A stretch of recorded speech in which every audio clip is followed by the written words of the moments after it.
The word forgiveness has got the word give in it, so it is a dana. Even in English, forgive. It's about giving, and in a way, what it's forgiveness, abhaya or apai in Thai. In the Bali, is abhaya is fear, and abhaya means no fear. So the Thai word has changed the meaning a little bit. So what you need have no fear of me, not just because I'm behaving in a good way, I'm being polite or I'm not being harmful, but the best way that I make you free of fear is because at the very root, I'm not creating anything about you. I don't create you as a woman, I don't create you as Thai, I don't create you as a TV interviewer. I can put those things, if I put those things aside, then we really meet.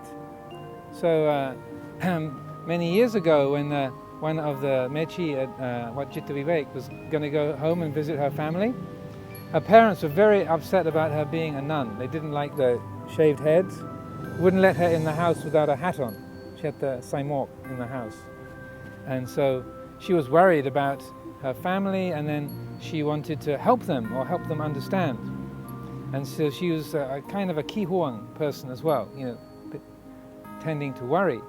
And so she one day asked Lumpo Sumeto, what's the best thing that you can do for your parents to help them understand? And he said, the kindest thing you can do for your parents is not create them. Kachai? So if I think of, she's the TV interviewer, she is like this, she's a woman, she is Thai, then I put you into a box and I see you just in that way. And so the mind becomes narrow, and what we call in English, we typecast people. She's young, she's old, she's a yellow shirt, she's a red shirt, she's a green shirt. Yeah.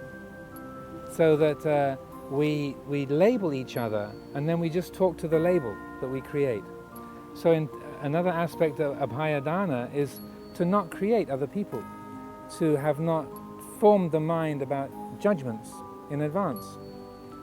So that means we have to do that for ourselves, to not just identify with being a monk or being a good person or a bad person or being a man or being English or American, but to see these are kongsamut choy, these are just conventional truths, these are just labels, they're just things of the world that we stick a label on and we say English.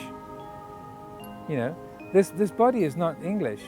I've been eating Thai food for the last 3 weeks, so that at least the percentage is Thai. Right? When I breathe out, so you say, this is Ajahn Amaro, he's English. Then I breathe out. The air I just breathed out, that's now the garden of Kunmani Lamsam. That's Thailand.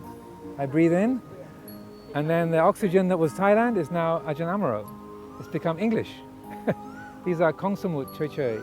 So when we can see for ourselves, we can not create ourselves, we also don't create other. So that's one of the best kinds of abhayadan. So we drop our preconceptions about people. We notice, okay, I'm labeling this person because she's a woman or she's Thai. That's a label, but it's only a label. I don't have to see this person just in that way. So like this morning, we had a family come to visit. They had a little boy, 14 months old, called Punya. By coincidence, called Punya. So whenever I see a little child, I usually talk to them in an ordinary adult way. I say, good morning Punya, welcome to Tamaram, good to see you. And sometimes the parents think, Pratnik Black Jai, is a strange monk. But I feel it's important, even though his body is only 14 months old, he's still a person, just like you and me. And it's important that we respect each other, whether we have a young body or an old body, we can still meet person to person. We don't have to be dominated by the perceptions. He's only 1 year old. He can't understand what you're saying. But if I say, be good to your mother, don't cause her too much trouble, then even though he can't understand the English, it's still I do that kind of thing because I like to respect. This is a full-scale living being. Small body, not been around very long, but He's just a living person, just like you and me. So when we learn to not believe our judgments as being absolute truths, then when we have an argument in the home, with your partner, like, oh no, he did it again, I can't believe that. I say, you see, the mind is making a judgment. And so we say, oh look, right there, I am making assumptions. I'm judging that he did that because he thinks like this, or he did that because he doesn't care about me. Okay, well let's don't check on. Let's take a look, let's find out what else is in the story. And so then when we just have that bit of sati to not believe our judgments, they arise, they happen, but we have to take hold of them, say, okay, wait a moment, let's have another look. Is there more in the picture?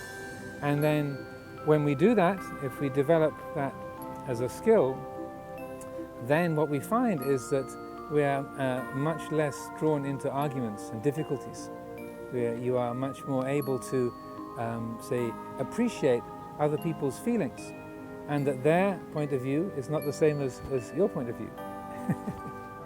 And the more we can do that, then the more that we say we feel peace in ourselves, but also it's a gift to the other. It's the dana, is like, oh, she's really much more helpful, she's much more understanding, and wow, she used to be so reactive, and now she's much more helpful, and and so it puts other people at their ease. So you are much more easy to be around. So you're giving them space to be themselves, rather than I'm judging you as to how I think you ought to be. So when we are able to see, well, this is just my opinion, this is just my mind making a judgment, then I give you, I'm actually respecting you and where you're at and how you see things. And so then you will feel that, say, oh, he's actually listening to me. Amazing that my feelings are being respected, taken into account. And so then people have much more of a close and genuine samagi, harmony